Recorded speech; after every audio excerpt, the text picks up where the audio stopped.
Don't forget to subscribe the channel and hit the bell icon.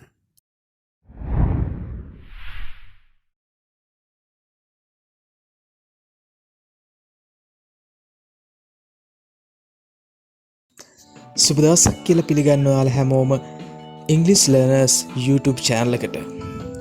අද අපි බලමු එක වචනයක් අරගෙන ඒ වචනේ වචන ගොඩක් හදාගන්න ආකාරය. ඒක හරිම පහසුයි. මම අරගෙන තියෙන වචනය තමයි sign කියන වචනය. sign කියන වචනේ අපි හැමෝම දන්නවා. නොදන්න කෙනෙක් නැති තරම්. sign කියන වචනයෙහි අර්ථය අපි ගොඩක් දෙනා දන්නේ එක අර්ථයක් බොහෝ දුරට.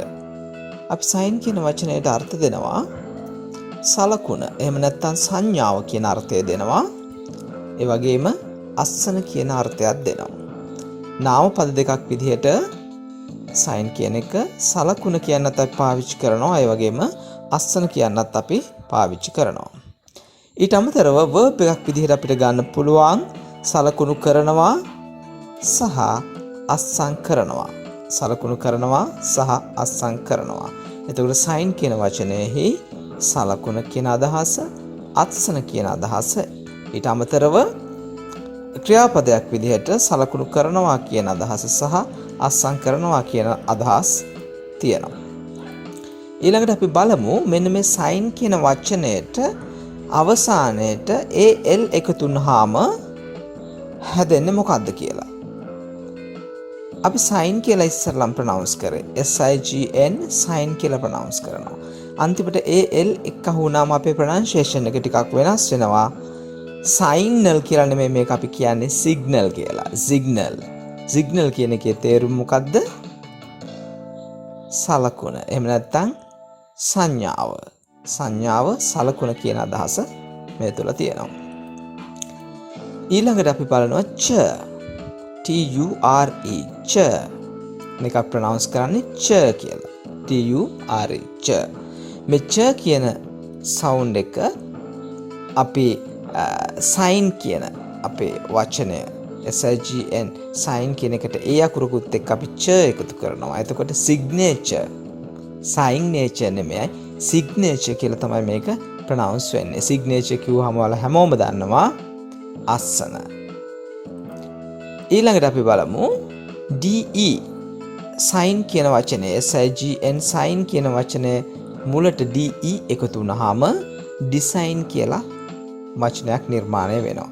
design කියලා කියන්නේ අපි දන්නවා සරසනවා කියන්න design කියලා කියනවා. ඒ වගේම සැරසුම කියන අදහසත් මේ තුල තියෙනවා. සැරසිල්ල කියන අදහසත් මේ තුල තියෙනවා.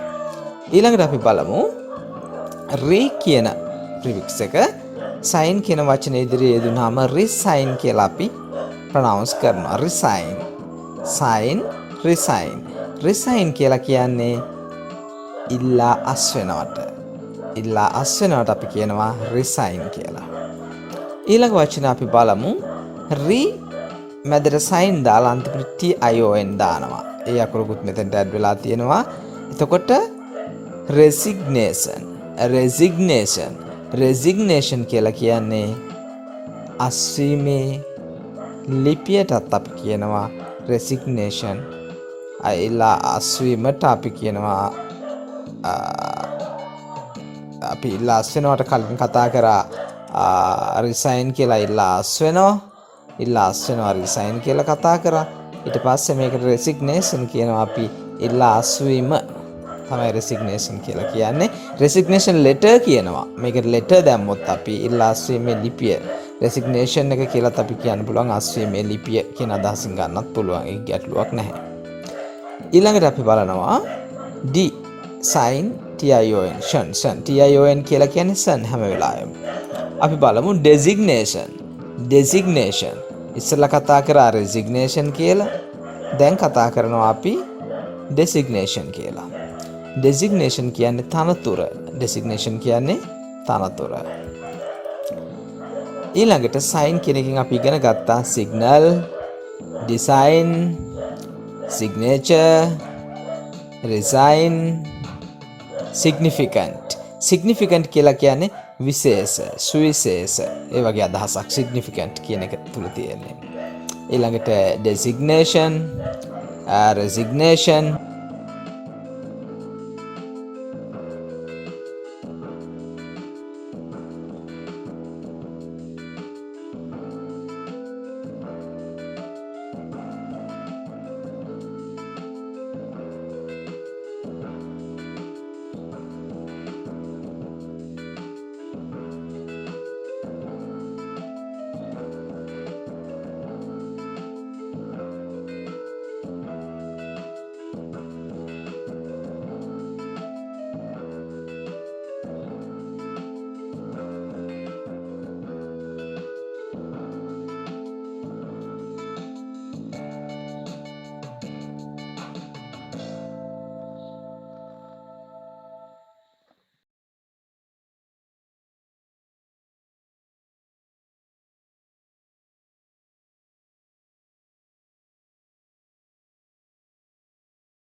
ඉංග්‍රීසි ලර්නර්ස් YouTube channel එක subscribe කරන්න, bell icon එක click කරලා